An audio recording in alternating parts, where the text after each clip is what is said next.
Nkuko mumaze kumenyera uyu munsi makuru y'ubuzima tugiye kurebera hamwe imikoreshereze y'inzitiramibu.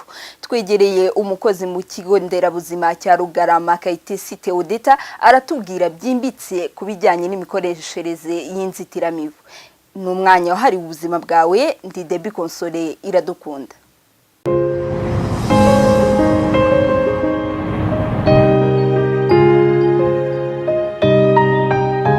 Inzitiramubu turi gutanga ni inzitiramubu zikoranye umuti.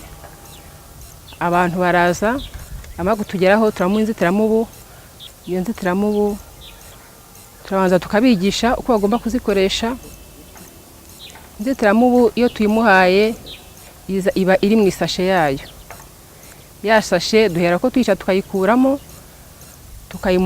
tukayimushyira mu kintu azanye, ntabwo ayitwara mu ntoki, ayitwara mu gakapu yazanye cyangwa se akamverope bitewe n'ubushobozi afite. Ya nzitiramubu yayigejeje mu rugo arayijyana agahera ko abanza agakaraba intoki, abanza kuyikura mu cya kintu akayishyira ku ruhande, ntabwo ahera ko ayimanika. Yayigejeje mu rugo abanza gukaraba ku ntoki kubera kuko ibigifite wa muti ashobora kwikora ahantu hose ikaba yamurya.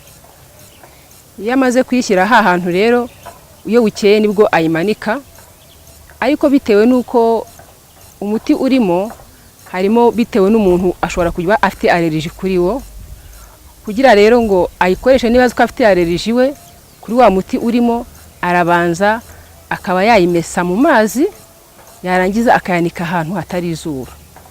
Ubwo iyo bukeye nibwo ashobora kuba yayimanika, ariko bitavuze ko na wa wundi utagira allergie ntashobora kuyimanika uwo mwanya, ashobora kwireka akayishyira nk'ahantu, ejo akayifata akabona kuyimanika. Nawe iyo amaze no kuyimanika ahera ko akaraba ku ntoki. Iyo agiye kuryama rero tumwigisha n'uburyo bwo kuyiryamamo, ko aragenda akayimanika akayicisha impande zose, yamara agatebeza mu gitanda aho hose munsi ya matora. Niba atari no ku gitanda ari hasi azatebeza munsi ya matora aho aryamye. Yarangiza akajyamo hagati, ntabwo ayegera, ayijyamo hagati mu gitanda.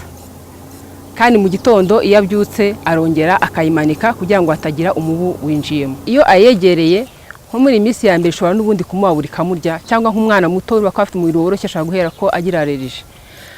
Kandi nanone ntibyamubuza ko nanyuma umubu yegera ushobora kuba waca inyuma ukaba wamurira inyuma y'inzitiramubu. Niyo mpamvu agomba kuba yajyamo hagati. Ubundi iyo abyutse mu gitondo tumusaba ko agomba guhera ko ayimanika, kuko igihe atayimanitse akayireka kwa kundi mushobora kwinjiramo handi yasohokeye, n'ubundi akaza kuryama wa mubu urimo hagati muri asupande tukaba wamurya. Niyo mpamvu rero tumwigisha kuko iyo amaze kubyuka ayimanika akaza kongera kuyisubiza ku gitanda agiye kuryama nijoro. Inzitiramubu rero ntabwo zimeswa buri munsi, kuko ziba zikoranye umuti ukoranye n'umuti ugomba kuba mara imyaka 3. Niyo mpamvu ntayimesa buri munsi, nibura inshuro nyinshi ishobora kuba zaba 20. Yanduye ashobora kuba yayimesa ariko bitaba buri gihe ko yayihoza mu mazi kugira ngo wa muti utabageza nawe ukaba warangiramo.